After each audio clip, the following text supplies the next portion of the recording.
पुणे अपघात प्रकरणातील ड्रायव्हर बदलण्याचा प्रयत्न, गुन्हा अंगावर घेण्यासाठी ड्रायव्हर गंगाधर पुजारीला मोठ्या रकमेचा आमिष, झी24 तासला सूत्रांची माहिती।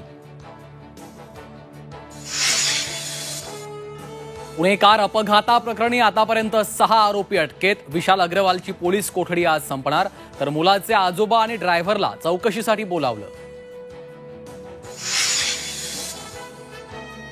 पुणे अपघाताप्रकरणी पवार गट आणि काँग्रेस आमदार रवींद्र धंगेकरांचं आंदोलन, पोलिसांनी पैसे घेऊन प्रकरण मिटवण्याचा प्रयत्न केल्याचा धंगेकरांचा आरोप, पोलीस चौकशीची केली मागणी।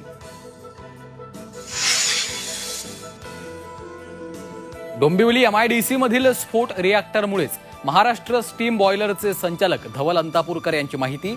स्फोटात आतापर्यंत 9 जणांचा मृत्यू। उद्धव ठाकरे मुख्यमंत्री असताना संबंधित कंपन्या अंबरनाथला हलवण्याचा निर्णय झाला होता, मग हे सरकार अपघात होण्याची वाट पाहत होतं का?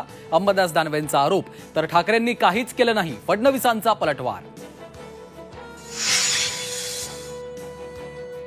राज्यातील 40 तालुक्यात पावसाची परिस्थिती गंभीर, 73% महाराष्ट्र दुष्काळाच्या छायेत। राज्य सरकार असंवेदनशील असल्याचा शरद पवारांचा आरोप।